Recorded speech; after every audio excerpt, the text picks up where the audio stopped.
श्री कृष्ण धारावाहिक के एपिसोड में विकटासुर पुतले से पैदा किए अपने असुर अचंभासुर को भानामती और प्रद्युम्न का वध करने के लिए गंधमादन पर्वत पर भेजता है। उधर भानामती से मायावी विद्या सीखने के बाद प्रद्युम्न शिक्षा देने के बाद दक्षिणा की बात करते हैं। तो भानामती कहती है कि तुम मुझे गुरु दक्षिणा देना चाहते हो ना। तब प्रद्युम्न कहता है हाँ गुरुदेव। फिर भानामती कहती है तो उठो वत्स और देखो आसमान में संभरासुर का भेजा हुआ राक्षस हमें ढूंढता हुआ आ रहा है।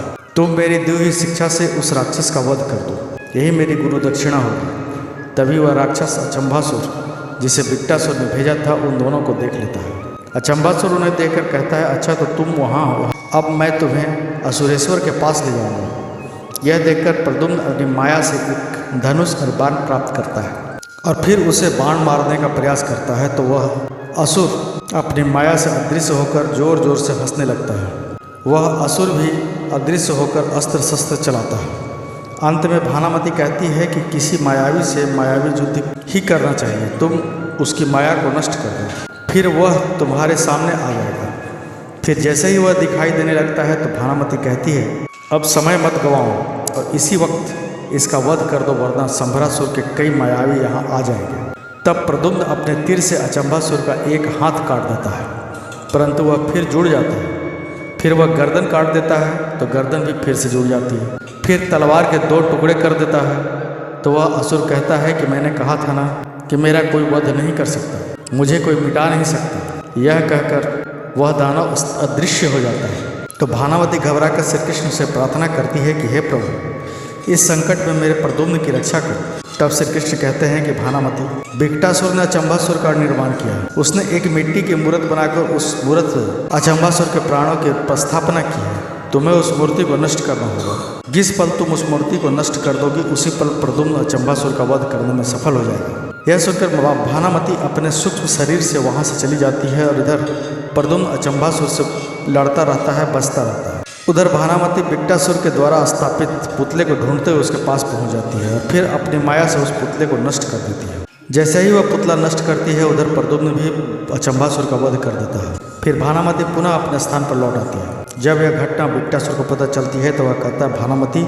मैं तुमसे बदला लूँगा, मैं किसी भी प्रकार तुम्हारा वध करूँगा। ऐसा कहकर विकटासुर भी गंधमादन पर्वत की ओर उड़ चलता है। उधर भानामती कहती है कि इन आयुधों को देखकर लगता है कि तुम्हें विकटासुर का विस्मरण हो गया है। यह सुनकर प्रद्युम्न कहता है नहीं माता श्री। तब वह कहता है कि तो फिर तुमने इन आयुधों को नीचे क्यों रखा है? अभी तक तो युद्ध का प्रारंभ भी नहीं हुआ प्रद्युम्न, और तुमने इन आयुधों को नीचे रख दिया। तुमने जिस अचंभासुर का वध किया था उसका निर्माण विकटासुर ने किया था और वह बदला लेने के लिए यहाँ अवश्य ही आएगा। इसके बाद तो तुम्हें हर पल सावधान रहना चाहिए। अचंभासुर की तरह विकटासुर का भी वध कर दिया तो समझ लो कि युद्ध प्रारंभ होने के पहले ही संभरासुर का आत्मविश्वास डगमगाएगा। यह सारी बातें विकटासुर सुन लेता है और अपनी माया से एक सुंदर हिरण बनाकर उस उपवन में छोड़ देता है।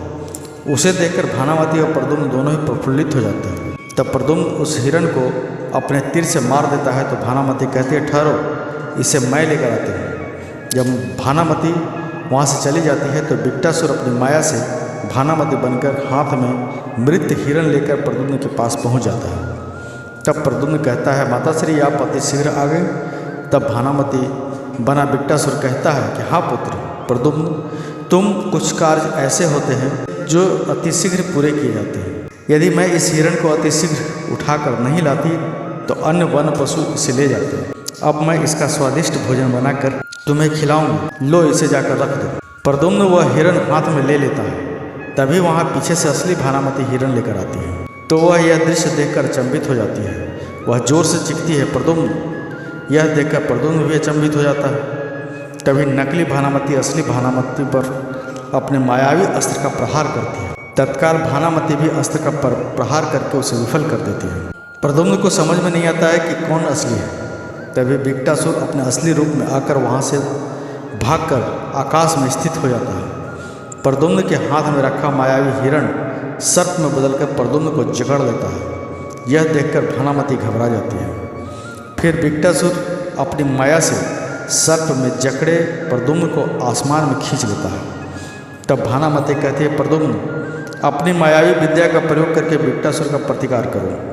फिर प्रद्युम्न मंत्र पढ़कर नागपाश से मुक्त होकर बिकटासुर से मायावी युद्ध करने लगता है। फिर दोनों अग्नि रूप धारण करके नीचे उतरकर मल्ल युद्ध करने लगते हैं। फिर वह संभरासुर को आसमान में फेंक देता है, जहाँ पर वह अपने असली रूप में आ जाता है। तब प्रद्युम्न कहता है कि बिकटासुर, जब तक तुम मेरी मौत का कथन संभरासुर को नहीं कर देते, तब तक तुम्हारे प्राण तुम्हारे मुंड में अटके रहेंगे। ऐसा कहकर प्रद्युम्न एक दिव्य त्रिशूल छोड़ता है, जिसके उसका सिर धड़ से अलग हो जाता है। धड़ भूमि पर गिर पड़ता है और सिर आसमान में दूर चला जाता है। यह देखकर भानामती हाथ जोड़कर श्री कृष्ण का धन्यवाद करती है। प्रद्युम्न अपनी माता भानामती को प्रणाम करता है। तो मित्रों, ये वीडियो आपको कैसा लगा कमेंट करके ज़रूर बताएं। वीडियो को लाइक कर दें, चैनल को सब्सक्राइब करके बेल आइकन दबाना ना भूलें, ताकि हमारे वीडियो संबंधित नोटिफिकेशन आपको मिलता रहे। धन्यवाद।